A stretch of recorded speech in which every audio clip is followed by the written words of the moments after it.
We're going to ask you to get back to your seats so we can get started with a very highly anticipated forum on housing and PCS moves. Thank you. Okay, first I have to say how excited I am that we're back on Facebook Live. Yay! So if you're watching us on Facebook, this is your definite time to make comments, post those comments. We'll get them up to our moderator and hopefully give you some answers while we're doing the forum. But if not, we will make sure to get back to you and you'll find some answers on that thread. So make sure that you're watching and sharing. I do believe that next to our Senior Leaders Town Hall, which will be this afternoon, this has been our most anticipated forum, and I'm very, very excited to be able to provide it for you. So just to remind, for the questions, we'll have questions on the mic, or if you want to just drop them down on cards, hold them up high. I will ask, because we're probably going to get an awful lot of questions, that you keep your questions short if possible. I know some of you might want to add a little bit of anecdotal information to the question, but it really is important that we give everyone the opportunity to ask questions, and that means shorter questions. So right now, I'm going to ask the panel to come on up to the table, and as I'm doing that, I will introduce our moderator. And our moderator, come on up, and you can come up this way if you'd like. Our moderator today is Lieutenant General Karen Dyson, United States Army retired. Yay! Lieutenant General Dyson currently is an independent director for Calibre Systems and also serves as the chair nominating and governance committee at USAA Federal Savings Bank. Lieutenant General Dyson was the first female officer to achieve the rank of Lieutenant General in the Finance Corps. That's pretty cool. And where she retired from the Army in 2017. She's an amazing woman. She is also an AUSA Senior Fellow and is here in that capacity today. Please welcome Lieutenant General Dyson. Thank you, Patty. I appreciate that nice welcome. And I want to thank everybody in here for being here and demonstrating by your presence the interest in this topic that we have for our forum today. I also want to thank AUSA for sponsoring this forum. I think through this forum and others on family support and quality of life issues, they have demonstrated their great interest in making sure that we bring to light the problems that are occurring out across our Army and our installations and allow our Army leaders to start working on those problems and find solutions. It's my honor to lead this forum today. Some of you who know me pretty well might think that I'm an unlikely candidate to lead this panel because I am a career officer, and in my own career I've had about 13 PCS moves, but I grew up as an Army child, the daughter of a Special Forces officer. I went to a different school every year up until high school, and each one of those was supported by PCS moves. And then in my own experience in housing, I don't really have that much experience. I've only lived in one set of family quarters, and that was the last assignment of my career. So I don't have a lot of experience with that. But what I do have is experience as a commander in the field of soldiers with families. And I can tell you that there's nothing more important to a commander than the well-being of that soldier and their families. And so I have a deep passion and interest for this topic. So I am indeed very honored to be here. Our forum today sits inside the context of AUSA's theme, which is America's Army Ready Now and Investing in the Future. Investing in the future is not only about the transformational programs that are going on, the big equipment that you see out on the floors here at AUSA, but it's also about our people. You're going to hear later from our senior leadership and the Chief of Staff, General McConville, who has made his #1 priority people, and he has outlined 5 quality of life priorities that include both housing and permanent change of station moves. The conversation around privatized housing and PCS moves has been very dynamic this year, starting with the congressional hearing in February to the Army IG investigation, the results of which were just released within the last month, and a campaign plan that garrison commanders and commanders across the Army have been working on to find and solve problems. PCS topics are also one of AUSA's top 5 things in the weekly update that they just sent out this week, And in that update, they noted that PCS moves constitute about 20% of the United States market for household goods shipment. Now that is really big business. It's under the responsibility of U.S. Transportation Command and is in an environment of a growing truck driver shortage that I know that the Army has been looking at. Bloomberg reports that the truck driver shortage is only going to get worse. They're expecting it to double over the next 10 years. So this is a big problem that the Army and all the services will be facing in the area of PCS moves. Now with that backdrop to what we're here to talk about, I'd like to briefly introduce the experts that we have on our panel. Starting first with Major General Michael Russell. I'll go from your left to right. General Russell is the Director of Operations for the Army G4, Army Logistics. General Russell commanded a sustainment command in Korea and is an expert in transportation. He served as the commandant of the transportation school where the Army builds transportation experts. Armed with his experience as a leader in complex environments and as a transportation expert, he's going to help us navigate the changes in household goods shipments. Next to him is Dr. Bob Steinroth. Dr. Steinroth is the Director of Plans and Resources in the Army G1, where he oversees future investments of the Army's military personnel manpower across active, National Guard, and reserve components. Excuse me. He's a member of the Senior Executive Service, and he knows how to garner and allocate resources to turn policies into actions. He's going to update us on the military personnel policies that govern PCS moves and associated entitlements that go with that. And then next to him is Major General Timothy McGuire, who is the Acting Commanding General of Installation Management Command. Installation Management Command delivers base support to 75 installations around the world. He's been there since about August of 2018, so he has experience in the uncovering of this problem. Family programs is one of their top priorities. General McGuire's leadership and command experience is quite deep as a warfighter in joint operations and in joint training space, and as the Deputy Commanding General in U.S. Army Europe. This gives him a very broad insight to the Army and makes him very well suited to talk to us about the Army Housing Campaign Plan, responding to the housing issues.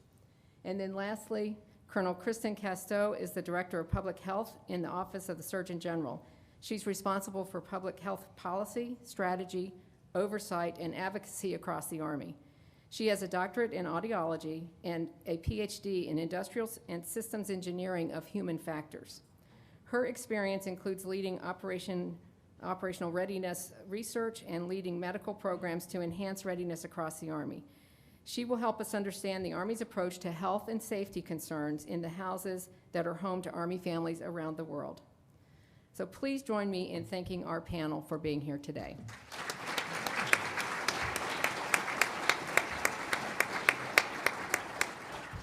There are cards on the table to capture your questions as we speak. So with that, General Russell. Thank you, ma'am. I'm very happy to be here today, and I appreciate the kind introduction. But first, let me say this. You heard I'm the Director of Operations for the Army G4, and I've only been here for 2.5 months, having returned recently from Korea. One of the first things I was told is that you are going to be the household goods SME, subject matter expert, for the Army G4, reporting directly to senior leaders who far outrank you. So get ready, fix it. So what you hear from me today and my esteemed colleagues on the panel will be honest efforts on behalf of our Army senior leaders to fix my portion as household goods. So what I will say is, and I will echo our moderator, the chief's priority, which is a strategy for people and their quality of life, household goods is centered right in the middle of that. And we have tried to do several things in order to immediately affect how household goods, that process is run, and then how do we improve your household goods experience. That is the charge that I received from our chief. Improve our people's household goods experience. So I'm going to cover just a few things to open up at least my portion on what we've done so far in order to improve your household goods experience. Now, mind you, there are many other things that we're working on, and you'll hear my panel members talk to some of those as well.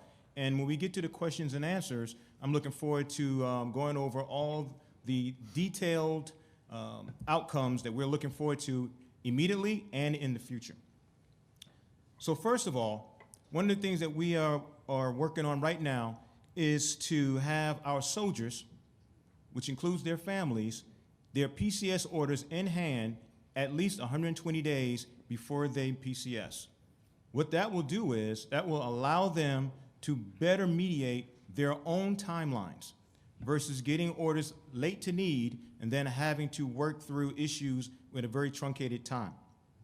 Number two is maximizing the number of in-person household goods inspections and standardizing the inspection process.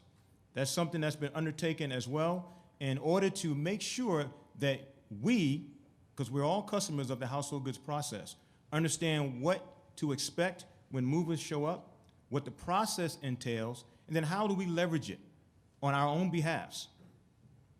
Number three, a smartphone application. There are numerous online sites that you can go to in order to find out what you need to do when you're pending a PCS move. However, the operative word was numerous. We're trying to streamline that to a one application resourced place you can go online, knowledge-based, that you can find out anything and everything you need to, versus having to scan the internet and multiple websites to find out what it is you need. And then fourth, this is something that has always been available, but what we found is that through lack of knowledge of certain joint JTRs, joint regulations and things of that nature, people are not aware of all of the benefits that they have. So for one is exception to policy on the 18,000-pound maximum limit on what you can move.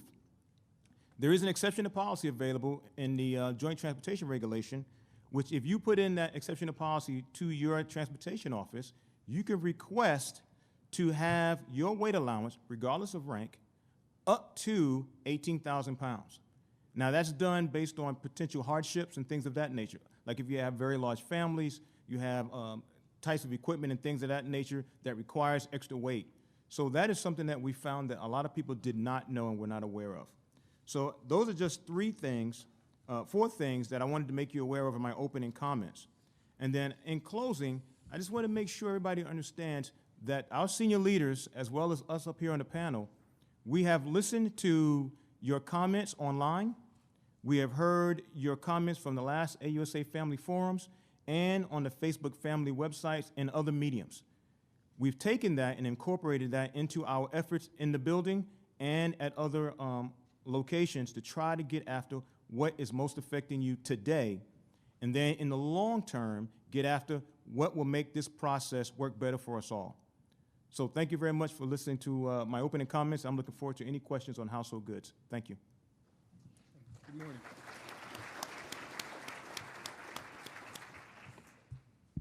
Good morning. I'm Bob Steinroff.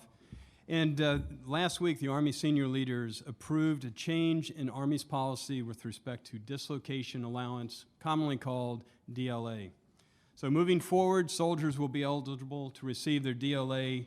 They may elect to receive it in advance of travel and that entitlement, even if they currently have an individually billed account government travel charge card.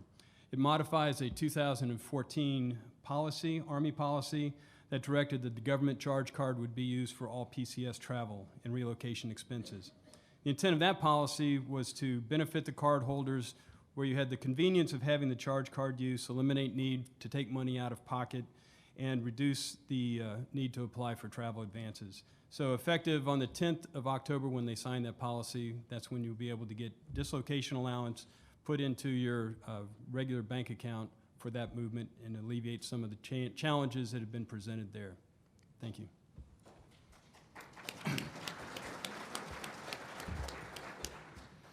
I'm Tim McGuire, and as was stated, I'm the acting commander of Installation Management Command. Prior to that, I was the deputy, and so I was in IMCOM when the housing crisis broke. And I was in this forum last year, and I would tell you some of the leading indicators that we were not delivering on the housing front were, in hindsight, present at this forum, but it really broke on 14 February of this past year, and I will tell you it was one of the more memorable Valentine's Day, and not for all the right reasons. But it's one here where it was a crisis because we broke trust with our soldiers and families. And I will tell you from the very top levels of the Department of Defense, everybody got that. And like armies do, we moved to friction, we moved to the sound of the gun. So initially it was a crisis and taking action to restore confidence. What did we do immediately? It was 100% visits by the chain of command to all 87,343 sets of privatized quarters. It was going out and establishing town halls. It was getting up hotlines. We wanted to make sure the communication was there. But as armies go in, a crisis will just win that particular battle. But we're in this for the long haul. And so the Army has developed a campaign plan. One, it coincided with on 1 March, Installation Management Command became part of Army Materiel Command. And General Perna, now as a 4-star senior Army leader, is responsible for all things installation readiness. I will tell you, having that 4-star advocacy has been powerful. General Perna does a monthly phone call with each one of the CEOs of the privatized partners to once again hold our partners accountable. And when I say where did the failure occur? Both the partners, both our RCI partners and the military took our eye off the ball. And this is one here where I assure you our eye is back on the ball. We established a common operating picture. So within our headquarters, General Perna's headquarters up to the Army staff, we have a common operating picture that looks at all 3 forms of housing. Privatized, which is really where the crisis started, but also Army owned, and also the barracks. General McConville and Secretary McCarthy, they made it very clear the #1 quality of life priority is housing, and we will get that right. It is one on part of the campaign. At the Army leadership level, it's about policy. And so we have been working on with our partners on strengthening the policy, the checks and balances that encourage, incentive fee structure, the new handbook, the Tenants' Bill of Rights. That is all being worked, and it's being worked at the Department of Defense level because our privatized partners also serve our other members of the joint team with the Navy, Air Force, and Marines. So we're getting one standard, but that standard, we're going to hold our partners accountable for that. We've also embraced training, and with the training, our housing offices, and that's one I want to make sure everybody's tracking. While there's a privatized housing office, we also have an Army housing office. Part of the problem was in some installations they were co-located. We have physically separated that because we want to make sure that everyone knows they have an advocate in the Army housing office. We've also gone through, brought everyone into MCOM headquarters for training.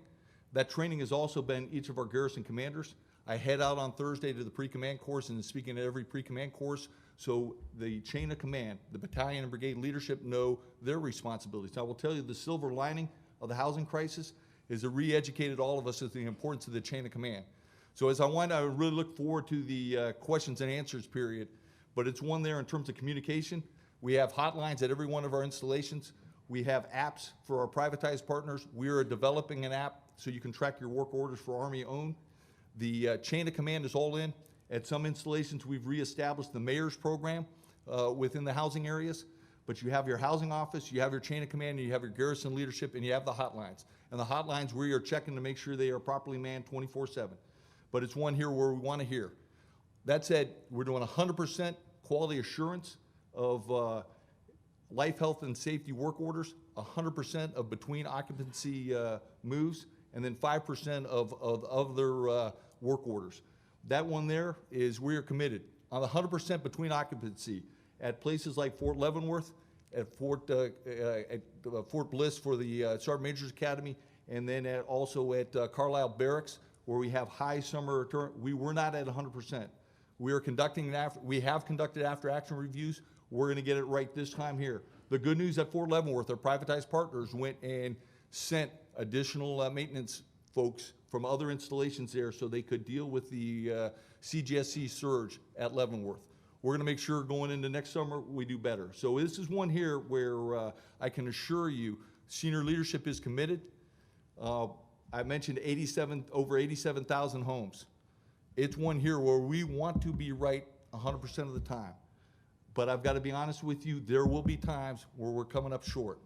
When we do, that's where I encourage you to please reach out to the housing office, the Garrison leadership, or use that hotline so we can make it right. I look forward to your questions.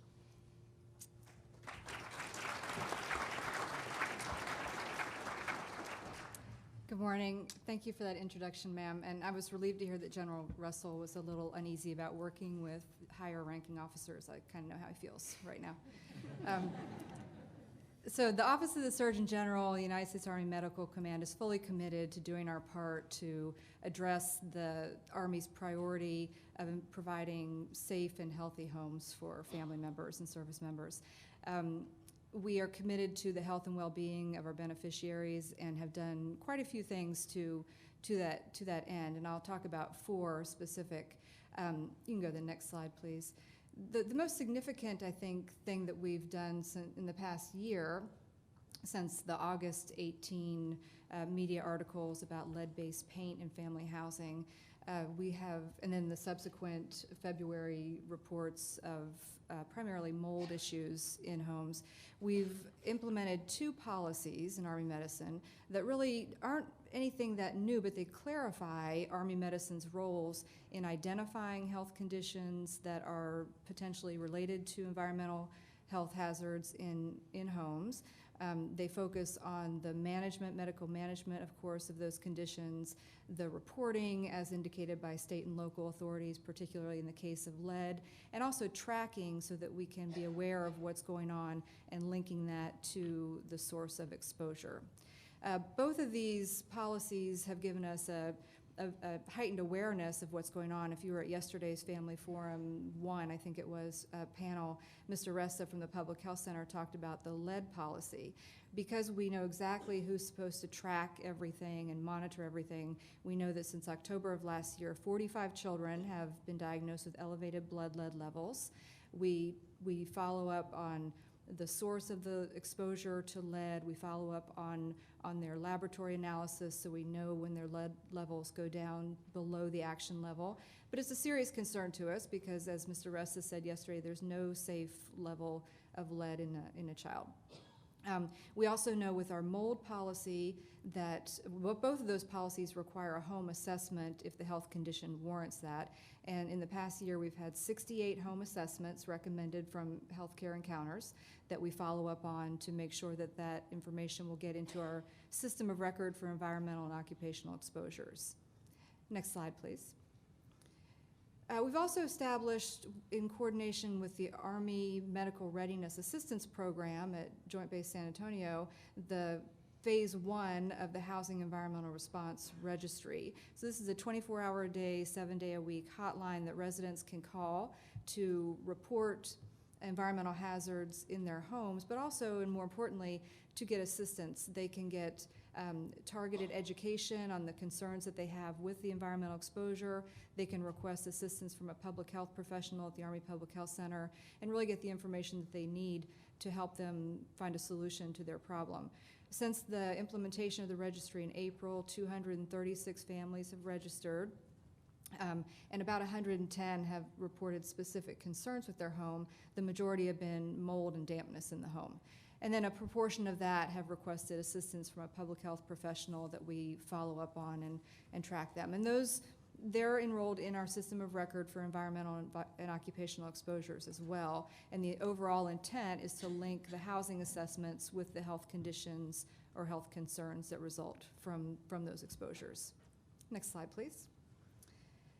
We've also developed a whole suite of educational materials. The Army Public Health Center website, which is easily accessible, has a host of materials for housing residents. There are videos about lead and mold exposure, how to identify those risks and how to mitigate the risks, when you should contact a healthcare provider, and that sort of thing.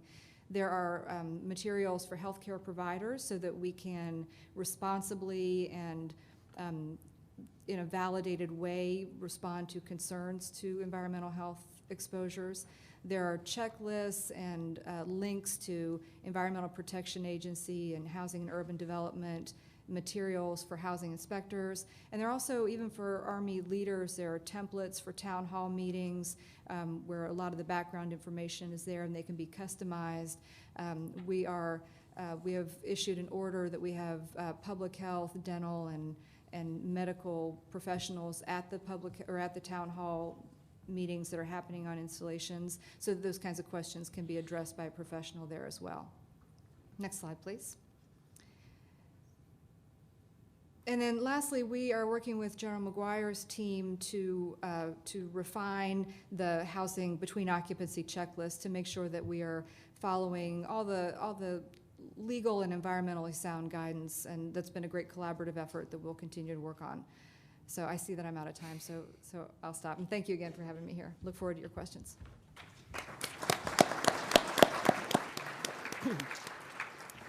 Well, I want to thank the panelists for getting us started here this morning. But now we're getting ready to go into the most important part of this forum, and that is to hear questions from you in the audience. And we have questions coming in on Facebook, online. So for here in the room, you've got the cards that are on the table. I've got some handed to me already. And there are some 6 roving microphones. So if you would like to ask a question, just raise your hand and somebody will come along with a microphone. To get us started, I will kick off with a question that came in on Facebook.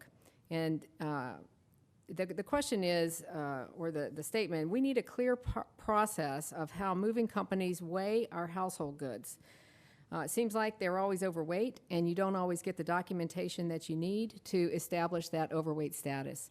So, General Russell, can you help us understand what is being put in place for the accountability of those weights that members may find themselves charged against if they're overweight? Yes, ma'am. Thank you. And that's a very good question, because weight is either your friend or your enemy at the end of the day. So how do you manage that? So when they pack your household goods at the pickup point, and they use all the packing materials and the crates and things of that nature, all of that is inherent weight. You should receive in your paperwork before they leave all the documentation, to include a copy of your GBL and things of that nature. And all of that paperwork you have to maintain, so that when you get to your destination, your gaining unit, and they deliver all of your household goods, they have to reconcile that. Now, there are weights that are taken. Before they come, they're supposed to weigh the truck to make sure that that is deducted. And then they also weigh that truck once they've picked up your household goods. And then the computation at the end of the day also subtracts out a lot of the dunnage, meaning packing materials, your professional gear, to include spouse's professional gear. That is also a new provision, up to 500 pounds, I believe it is. So all these deductions end up producing your net weight. And they're supposed to weigh that truck before it comes to you. If you dispute that, or you don't believe that your 3 crates equals 15,000 pounds, then you need to request another weigh. And then they will weigh that again. And what I will offer you is this. Once you receive that additional weight, if you still dispute that, please go back to your ITO. You do not have to accept it just on face value. If you're looking at 3 or 4 crates, and you know for a fact you left with 5,000 pounds, bought 1 kitchen table, and they said you have 10,000 pounds, you can dispute that. Do that, go to your ITO, go to your garrison, and I will guarantee you, based on the senior leaders that are very much focused on this, somebody will help you. And then we will get that taken care of. And then once all that's done, and it's settled, then we'll have whatever the weight truly is. And if you're over, we can work that as well. And if you're under, which I hope everybody is, then we'll move on from there. So that is generally the process. Okay. I just wanted to share a point on this. About a decade ago, we were afraid we were going to be overweight, so we requested a reweigh, and it came in about 1,000 pounds lower. And so my husband's acquisition corps, and he was like, fraud, waste, and abuse. They're building this weight in systematically. So ever since then, we have, every single time we've moved, we've asked for a reweigh. And we've never come in with less than 500 pounds less than the first weigh. So I just want to let you know that every time we move, and we've just moved 3 times in 3 years, we get a weight, we ask for a reweigh, and the reweigh is always a minimum of 500 pounds less. And I'm just letting you know, y'all are getting charged for that. We're getting charged for it. Okay. Does anyone here in the room want to ask a question? Just got a question here. Let's go to a question in the room, please. General McGuire, my question's for you. So I served about 30 years from 80 to 2010. In the 80s, when I lived in housing, DPW took care of all the maintenance and everything else, and that program seemed to work very well. If you had a problem and you called in a work order, they were usually there to fix it very quick. Then in the 90s, when I became a first sergeant and the installation started transitioning to privatized housing, a lot of those maintenance guys from DPW disappeared, and then we started having issues in the barracks to get stuff taken care of because that workforce wasn't on the installation, you know, and they were overwhelmed. So my question is there a thought of going back to the program that actually worked instead of the problem with the privatized housing that has brought on a lot of issues? Well, I will actually come to the defense right now of privatized housing, because the flip side, just the rest of the story there, we were $20 billion underinvested in long-term maintenance of our housing also. So it's one here where we need to hold our partners accountable, and I assure you leadership at all levels is doing that. But privatized housing also has brought about the community centers, has enabled us to create a lot more new construction out there. And our partners since February have committed to over $500 million in additional investments here. So it is one on terms of the making sure they are responsive. Couldn't agree more, and we're gonna hold them accountable to do that. But it's when I was the commanding general down at JRTC in Fort Polk. I will tell you the housing was much better there because of privatized housing. That said, we've got to continue to push, and we got to make sure all partners, and we have 7 partners at 44 locations, and so we've got to make sure all are delivering. But that said, Fort Polk quality of life improved because we have the community centers there, which was one that we did not have beforehand. Reference the barracks. That is one here where I just want everyone educated, aware of the Army Barracks Management Program. This is one here where I do believe the silver lining of the housing crisis was it re-educated all of us of the importance of the chain of command. And that's why in the first 30 days, all commanders got out and visited his or her soldiers in their quarters to see if there were any issues. With the ABMP, as it goes, the chain of command's taking ownership over again of the barracks. And that's one here, making sure company commanders are signed for the property, and that non-commissioned officer, the backbone of our Army, are going out doing routine things routinely and checking to make sure their soldiers are living accordingly. And so that means company commanders are signing once again for the property. First sergeants are managing who lives in there, trying to work the unit cohesion there so we can have good order and discipline in our barracks there. That said, DPWs, if it can't be solved at that individual level owner of that barracks, our DPWs are going to come down and be very responsive to that. And so that's one here where I think, and we have increased the number of housing inspectors out there, because that was one where we took too much a cut. And so we were authorized to hire additional housing inspectors on the privatized front to make sure we are doing quality assurance inspections. Like I said, 100% of life, health, safety, 100% of between occupancy. So I think we acknowledge, and we're looking hard. The Army, just some stats on the barracks. We spent over $940 million in the last 2 years to get after barracks. And the Secretary-in-Chief, or General McConville, very committed to fixing our barracks. So we have another $2.5 billion projected over the next 5 years. With that, our DPWs and the Corps of Engineers will be tied in to make sure we've got the proper supervision to make sure that's done to standard. Okay, thank you. We've got a question coming in from Facebook from Kristen Smith. A resident at Fort Bragg had independent verification of unhealthy level of mold in their house. So they were offered the opportunity to move to another home, but they were not offered any remediation for their household goods, and nor were they offered assistance with the move. They would have had to pay for it personally because the move was for personal reasons. So what systems are being put in place now to make sure that the policies are connected between housing and PCS moving, so that if it's a health and safety welfare issue, that it's not put on the service members' shoulders to pay, bear the cost of that move? I'm not sure whose that is for. I'll go ahead and take that. On the policy front, where once again, we're looking at, one, that is where we are trying to really pinpoint the standards there for what is at risk. I will tell you, we monitor for displacement on our common operating picture, our COP. We know the total number of folks that are displaced. The folks that are displaced, our partners are in large measure providing them per diem while they're displaced if it's true life, health, safety.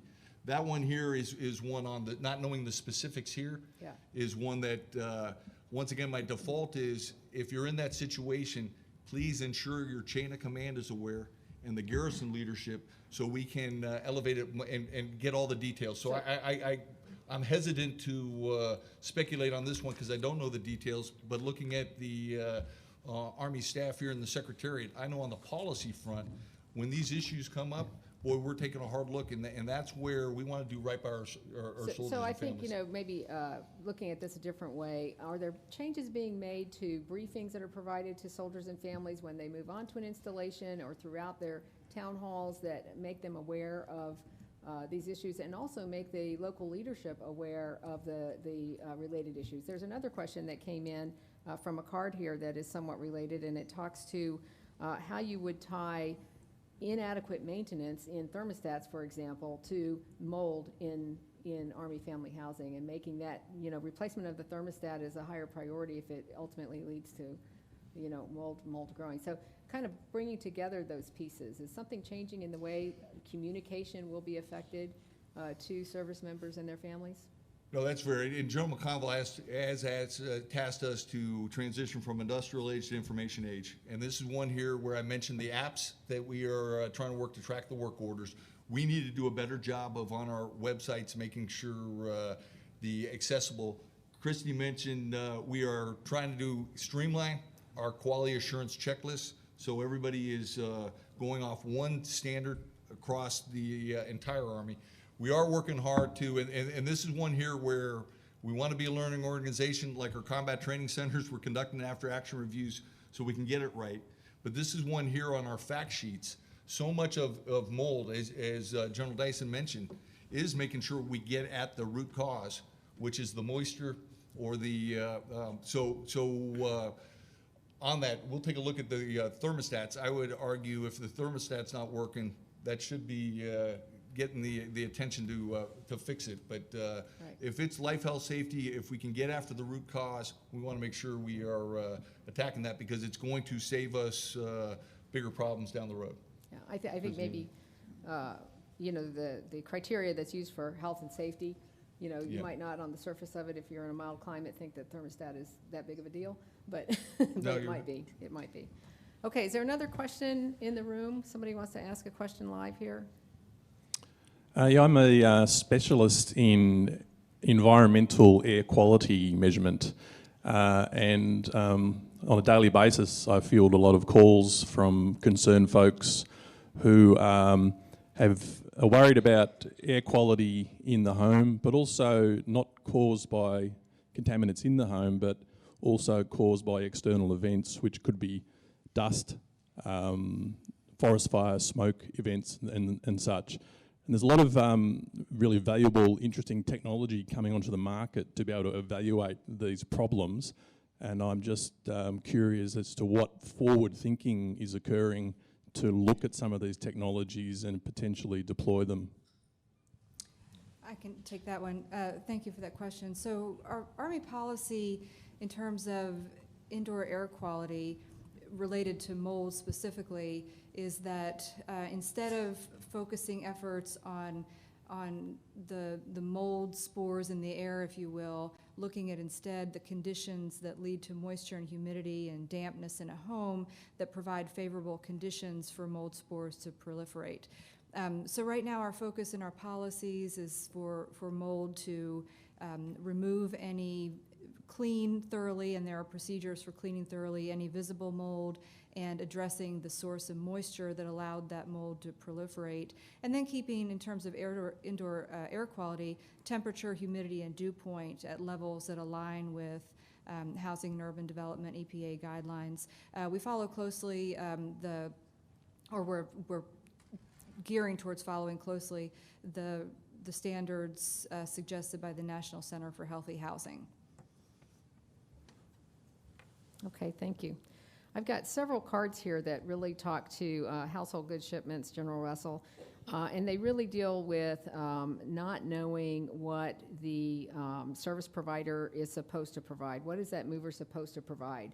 One question talks about not knowing about a $500 immediate damage claim that they have the empowerment to do. One talks about not knowing whether or not the movers can unpack your goods at your household, and and then there's another one that really talks about how uncomfortable it is dealing with the movers when you're trying to understand what they're supposed to be able to do and the service that you actually get. So let me boil those into one question, which is, how are you improving communications with family members and service members on what their entitlements are, and then following up as part of your accountability with the moving companies on the service that's been provided? Thank you, ma'am. So that's a good question. And what I would tell you is this. Some of the things that we found is there is a lack of knowledge in general with our service members and their families, to include my own. Because before I received this task, there are a lot of things that I did not know that were available to me. So, for example, the $500 immediate settlement that you can do on site, that does exist. There are two different types of claims process. One is the defense claims process that Transcom handle, and then there's an Army process that the Office of the Judge Advocate General Claims Department, they handle. The movers, they are required to unpack. But what we found is a lot of families choose not to do that because the movers make you believe that they're basically just going to turn the box upside down and dump it on the floor. So you don't want that. I know my wife, who's sitting over there, does not want that because I did that once. And don't do that. Please don't do that. I thought it was a good thing. So there are a lot of I would say, household Bill of Rights. There are a lot of rights and expectations you should have. So what I would ask you is it's your empowerment. And one of the things that we're going to get after is making sure everybody understands how to empower themselves and take back the household goods move.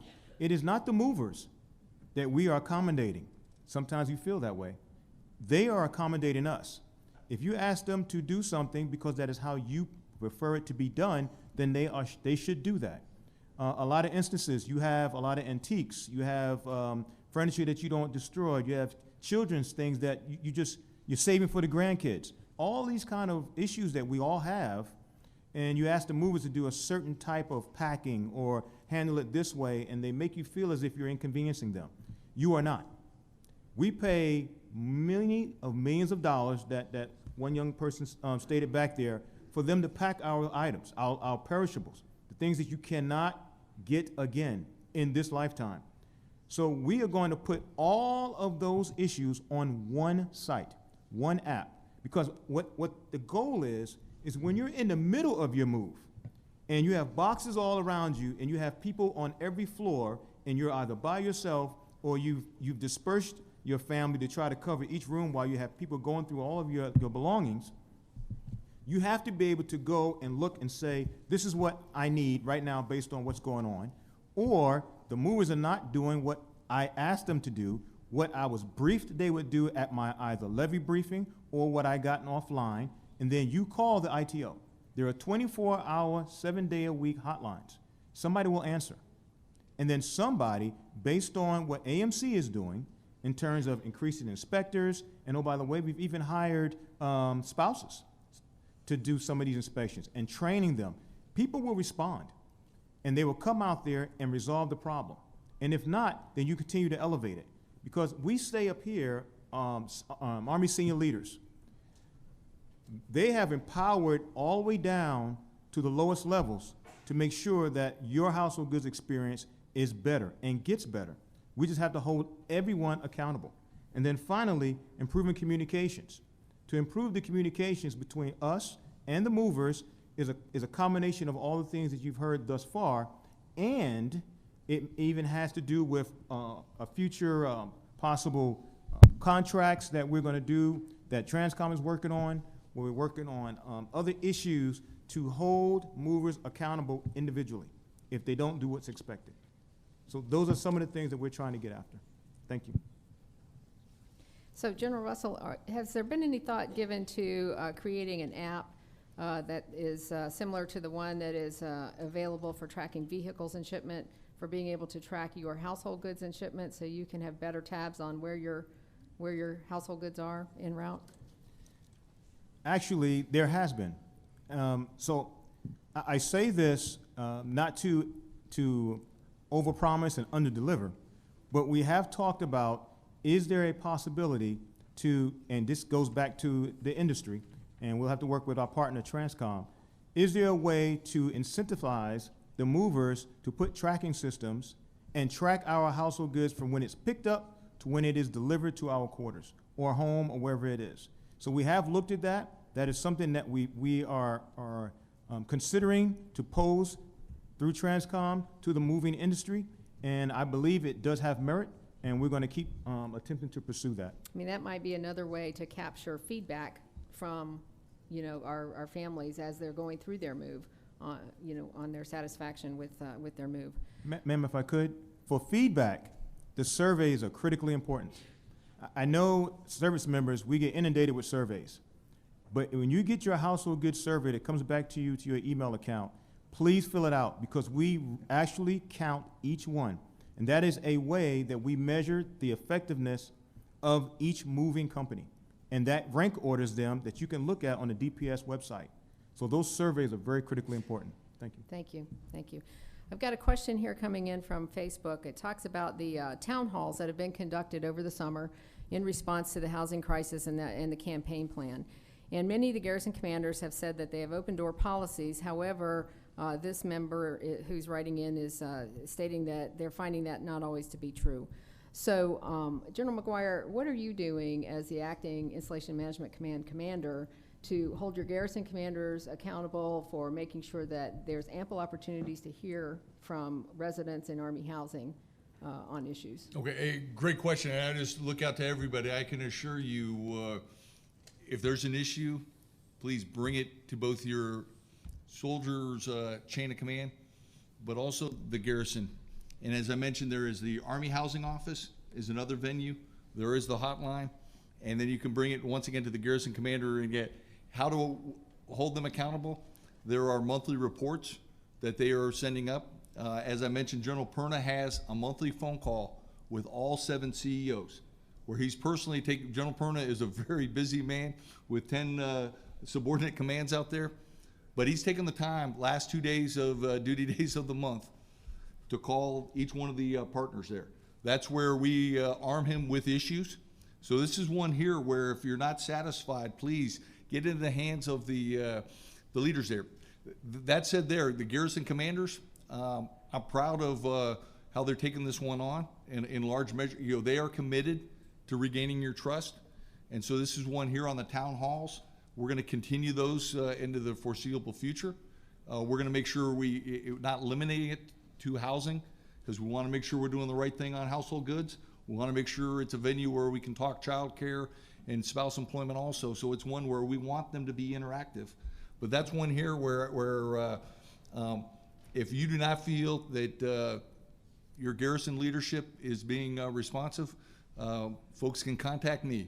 But it's one here where I am confident folks will get it, but it's one where if they're not, please, that's what the chain of command's for. So I'd love to hear, but it's one where we want to hear the issues because the spotlight is on. And when General McConville sent his message to the force and made it clear the people are the #1 priority and issued his 5 quality of life, it's not lost that housing was #1. and we want to make sure we're doing right by that. Hey, Tim, let me add, if you're not getting satisfaction from your garrison commander, contact your senior commander. Yeah, Only escalate. great point. Thanks, John. Okay, if you didn't hear that, the comment was if you don't get satisfaction from your garrison commander, to make sure that you reach out to the senior commander on the installation. Okay. Let's go here to the front and then to the back. This is a household good question. For the first time, we received a number of things from long-term storage or non-temp storage that were not ours. And as the driver started unloading and we're like, no, he said, well, do you want it? And we said, no, of course not. Fortunately for us, it wasn't keepsakes or mementos. It was just standard furniture. But he said, well, I'll give it to you. And we said, no, but we reached out to a couple Facebook pages and we took pictures and we posted. It was one of the, I think, lost during your PCS Facebook page.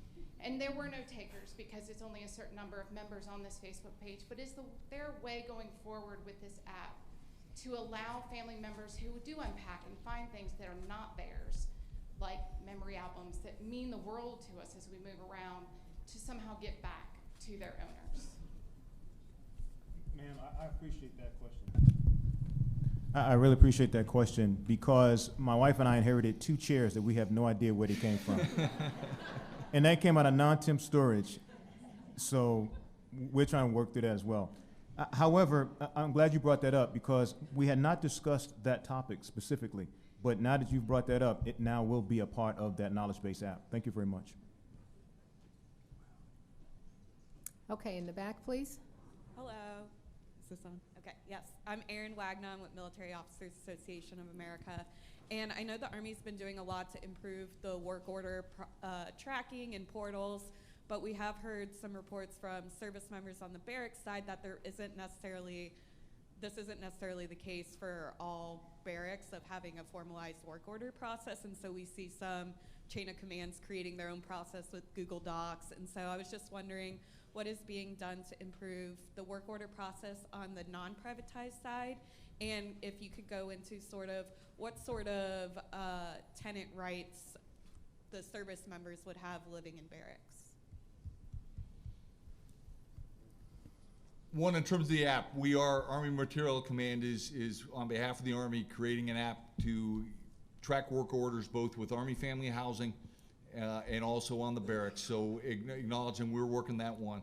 In terms of the rights there, the same in terms of living private, a quality place that you would want your son and daughter living in. So we want to make sure it's safe, it's secure, and something that America's Army should be proud to live in.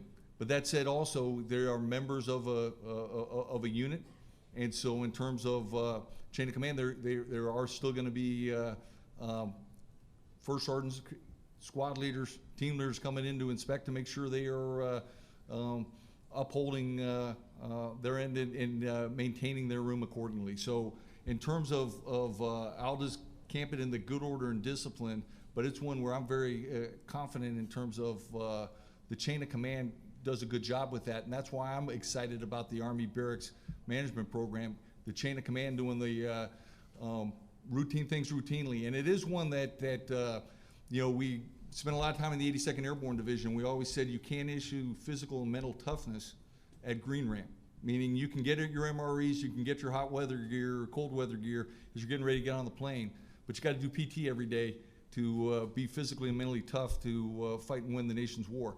I will say the same with good order and discipline, and that's where the chain of command involvement in the barracks, it's teaching our junior non-commissioned officers how to lead. It's also with staff duty officers teaching, that's where Second Lieutenant McGuire learned what it was to lead and learn more about interacting with my soldiers. And so that's where I think just goodness comes from having the chain of command involved in all aspects of their soldiers' lives. So I'll come to you next. I just want to follow up because this is very related. A question from Facebook from Renee Howell. With privatization of housing, is the chain of command allowed to do health and welfare inspections in homes? I've got a couple of related questions here. In homes, and then bring the resources in to help the families if needed. What's the process to get a resource team? to come in to help families? And is there a different policy at each garrison, or is there a standard Army policy? No, there's one standard Army policy, and this is one here, and this is one of the misperceptions. That when we took our eye off the ball, there became the myth that, hey, the chain of command cannot enter into privatized housing. If it's life, health, and safety, going back to good order and discipline, the chain of command can and needs to. Because if we are talking life, health, and safety, it's an emergency. And so we need to go in and check on our soldiers. Now, the second on that is a routine visit is more in terms of if it's not life, health, safety, is being smart and the consent and need to come on by. But we want to have that interaction. And that's one of the ones where I say, once again, the silver lining of the housing crisis was our squad leaders, our team leaders should know about his or her soldiers and where they're living if they have issues. So in terms of can we enter, yes, we can, life, health, and safety. It's one there where, and that's where, once again, if you're having an issue, boy, who better to go down and help you with that than the chain of command. So I would encourage tenants to reach out, hey, boss, I'd like you to come on by and see. So one, we can and we will. It's one there where I'm part of this is once again the good partnership there. That's why the quality assurance visits are so important for us, is getting DPW down to make sure our partners are doing things to standard. But the chain of command can and needs to get in there, in particular on the life, health, and safety. Thank you. Yeah.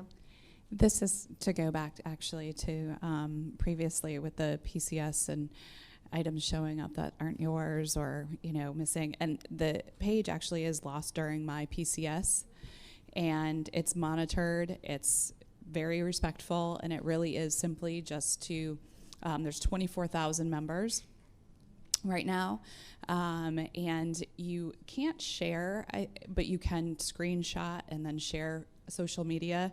So when we moved here a year ago, a little over a year ago, some items actually were missing from our move that we couldn't replace. They were my late husband's items.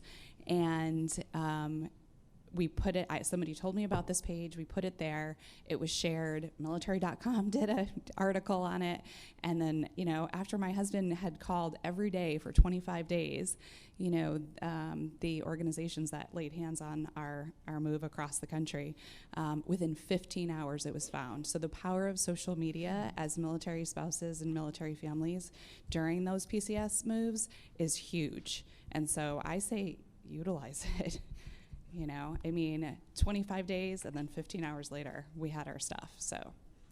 Well, and I would suggest if that many family members are using social media in this way, monitoring it from within the leadership that are putting policies in place and implementing actions, to get things fixed, would be very helpful as well. But also be mindful of being respectful about it. Going on social media, bashing, the military or the movers, or, people aren't going to take that and share that. So if you're really reaching out and saying, we've lost some things, we understand it's a crazy process, I need help finding it, as opposed to, being disrespectful, so. Right. Okay. Is there another question in the room? Yes, ma'am, here in front. Just looking at your flyer. Yeah, we need here in front. I have a question. Oh, I'll get to you next, okay?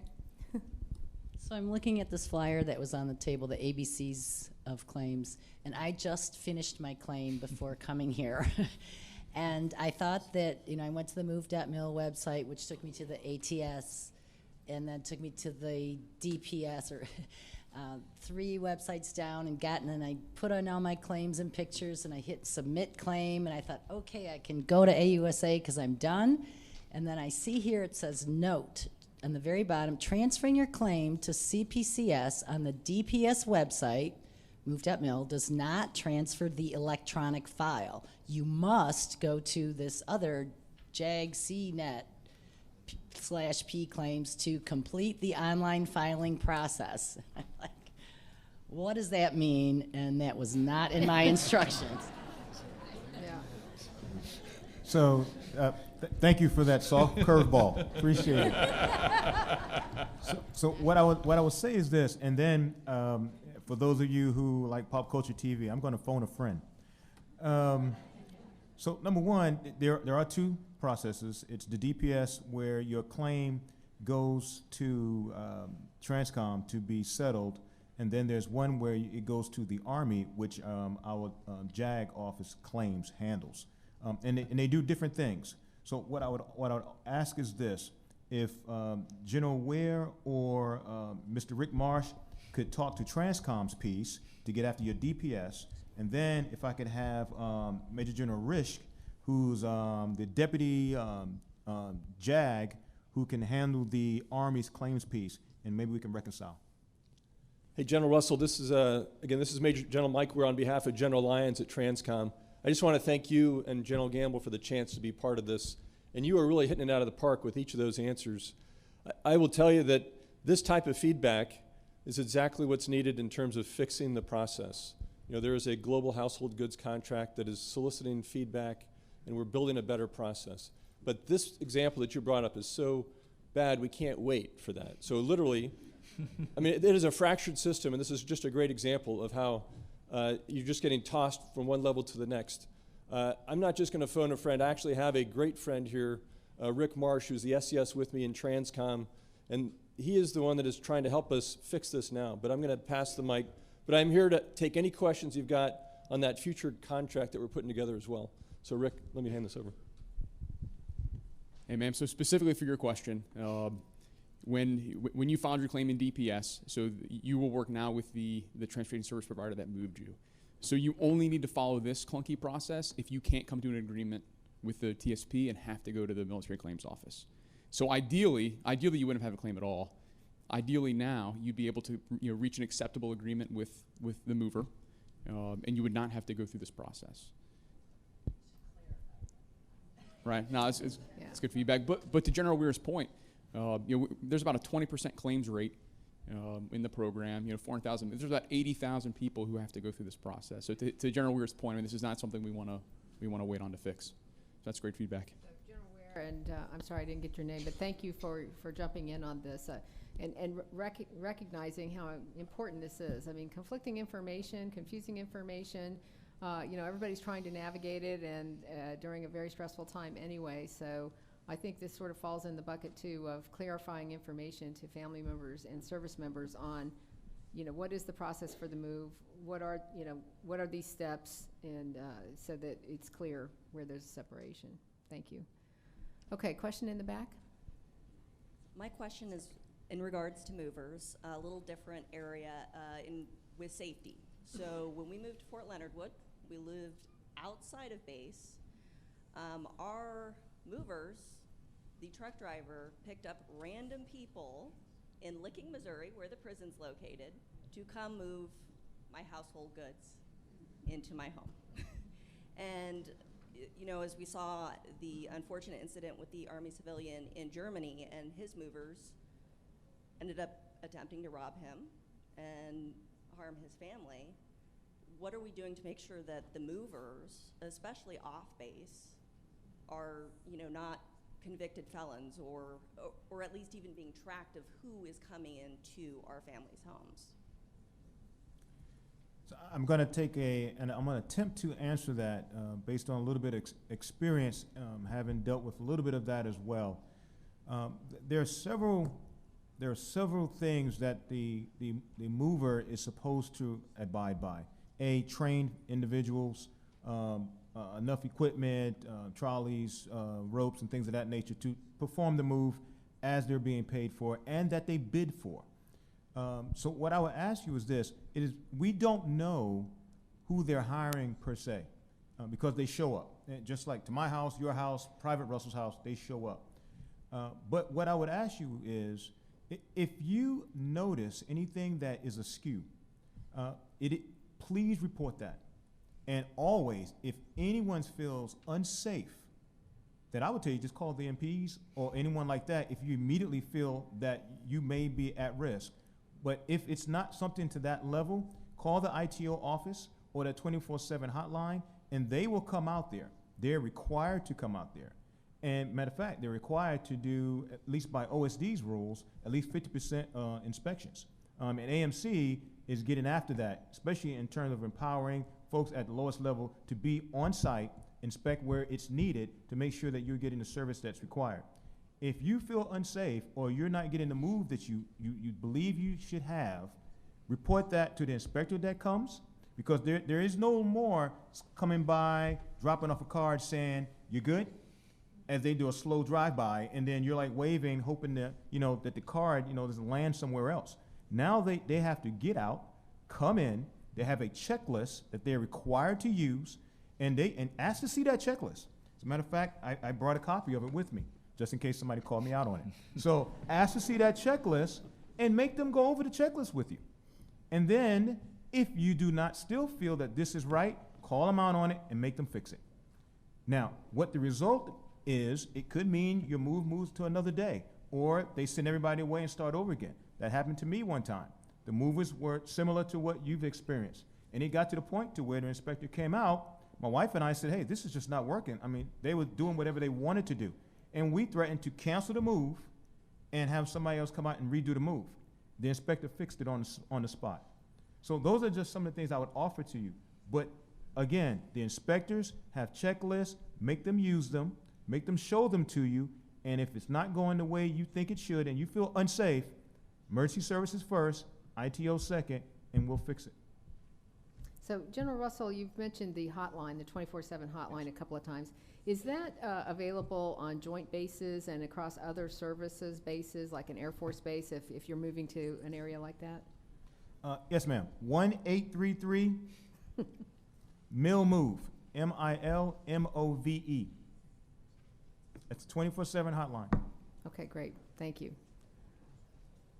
Yes. Okay. Good morning, sir. I think, good morning. Can you hear me? Yes. Okay. Sir, I think it's great that you're providing the information that we did not get when we do our initial move. But I will tell you, I came out of Kentucky, and just piggybacking on what that young lady said, the exact same thing. I submitted my move in the requisite number of days that I thought it would require. They came back, the movers, and said, "No, we're going to do 4 days, and then we'll move you." Well, it ended up going over the weekend. We called the inspector. No one came out because there's a shortage, I think, on the installation of inspectors to come out during a high peak season to be able to look at your individual actions that's happening within the household, and then to go to everyone else. So one, we had an issue with inspectors and did not get in one. It ran into the weekend. No one was available to come. And so we ended up going over almost 7 days for them to pack us out. We had the worst move in 26 years, which happened to be our first door-to-door move in 26 years of service, sir. And I will tell you that it's a challenge. It's a challenge for, I think, the family members to be able to push this household goods issue up the hill when it comes to contractors. Kentucky is extremely short, and so when you do not have individuals that they can hire to come and do the household goods piece for you, it becomes even more challenging. We end up losing a lot of money out of pocket because now we gave notice, depending on the amount of days that we think would take us out of our home, we end up having to stay longer. And so there's this additional cost that's not added into all of the stressors into moving.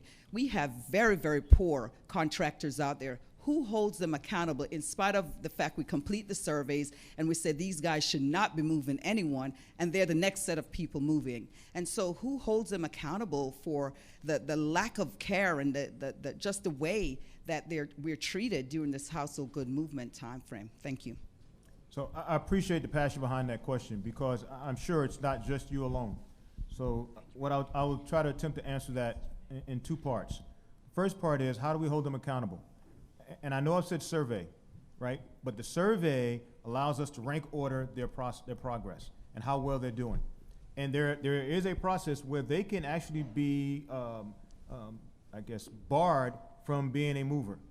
Now, they have found workarounds. Now, I'm not saying this for the industry. I'm saying there are bad actors. They have found workarounds where they'll just rename themselves, or they'll go to another region, because this is a transaction. I know, right? This is I'm just reading your body language, I know. Because it's a transactional process.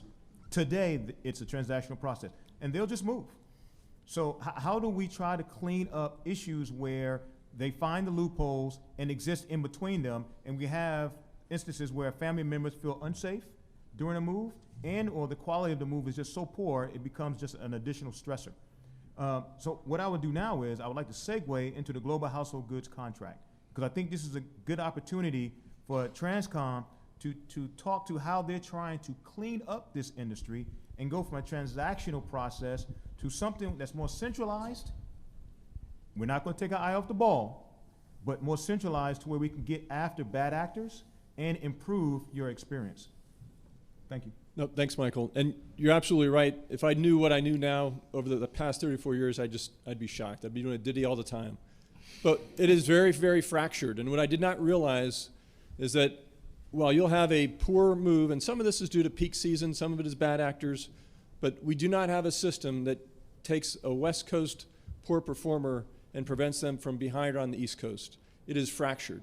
And part of this global household goods contract is to get after just that. Literally with one move manager to be able to track the performance of all the TSPs, these are the transportation service providers, the movers, and understand what their performance is. And the other thing it does is it allows us to have an investment made so that we have more capacity during the peak seasons. Those are the two main ingredients, but the key is accountability, and it does not exist today. It's a fractured system, there's no doubt about that. But by the summer of 21, that is exactly what's going to happen if all goes well with the award of this contract.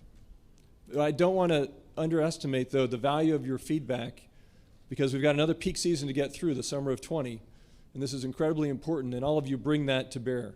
I'm incredibly proud to be part of the Army, but you literally are leading the way with feedback, and that's what we need. Thanks. So, General Ware, can I follow up? Absolutely, ma'am. I've got a card from the audience here that relates to this, and it really talks about the truck driver shortage. I mean, you're talking about putting mechanisms in place, but that's really not going to solve the truck driver shortage across America. So are you looking at any incentives to encourage another way to move, and then maybe correlated to what General Russell is talking about, the orders being issued 120 days out? That gives you predictability, but it doesn't solve your peak move season. So, you know, are there any things being looked at to maybe stagger moves differently somehow? And that might be an Army question, not sure, but go ahead. Man, that's a great question, and we equate it to, you know, we're not going to move Christmas just because it's hard. I mean, literally, what's happened is the inability for industry to invest and grow a larger force because it's so fragmented when we contract at different levels, the transactional nature. And what happens with the global household goods contract is that a company can invest and know that they've got the business and they can move the trucking, for example, the shortage of drivers. They can invest in getting more trucks and more drivers to enable it to be used in different locations. It is a much better, we deserve much better. And this gives us that visibility that we have at the palm of our hand now with applications. You can see it, and that's exactly what we'll be able to do. If I could, for the Army, so today, because a lot of us are moving, matter of fact, just moved and came here. So today, what can we do? What relief do we have? So personal property moves. I would offer you this. Those are available. We used to call them Diddy moves. Take advantage of them, because we are looking at ways to incentivize our people to do personal property moves. Because when we took a look at the aggregate of folks that move, and the surge season is between May and August, the chief has said we're not going to move people outside of when they want to move. He's made that clear. So how do you smooth a process out naturally versus forcing folks to move outside of when they need to? Because everyone has, you know, people who have families want to move their kids at a certain time. Normal cycles of assignments are in the summer or sometimes in December timeframe, et cetera. So how do we get after that?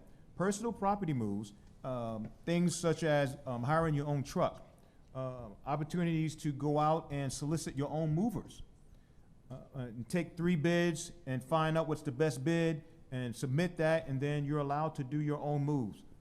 Certain amount of reimbursement that may come to you for that personal property move based on whether or not you want to do that or do a full cost move. So there are a lot of options. I don't want to take away too much from the G1 and others whose this is part of their portfolio, but there are options out there that you can do today to offset when you want to move versus the lack of trucks, the lack of personnel, and other things. My wife and I did a move on our own once. It took a long time, and my sons hated me for it, but we did our own move. And it worked out okay. But not everybody can do that, you know, et cetera. So I just offer that to you versus what's coming with the Global Household Goods Contract. Okay, unfortunately, we are out of time. I've got a lot of questions here, and I saw a hand up back there. If you want to write your question down and bring it forward, I think we are committing to answering all of the questions that we've received here and on Facebook. We've got quite a few Facebook questions here. I also want to highlight for everyone that there is a senior leader panel this afternoon with our new Secretary of the Army, the Chief of Staff of the Army, and the Sergeant Major of the Army. This will be the second panel held this year. The first one was in February, and in February that panel had over 500 different stations dialing into it. So clearly there's a lot of interest here, and I just want to thank everyone for speaking up, for speaking out, for providing these senior leaders with this kind of feedback. You know, the first start to making something better and to making an improvement is to identify the problem and then start building the solution collaboratively, working with all the right stakeholders. So I really thank you all for your participation this morning and allowing us to have this discussion. So please join me in thanking our expert panelists.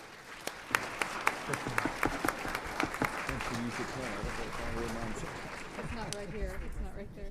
So this panel was incredibly helpful, and I hope we can do more of it. I'm going to just ask you, I know you're all getting ready to leave, but just real quick, because we're going to have our senior leaders town hall starting at 3 o'clock, it's going to be a packed room, so try to come a little early. But I want to take this opportunity to thank everybody that worked on these forums the last 9 months. So let me just thank everyone, especially G9, especially Larry Gilchrist, especially Thea Green, who's on my staff, for all of the hard work. And we will see you back here at 3 o'clock.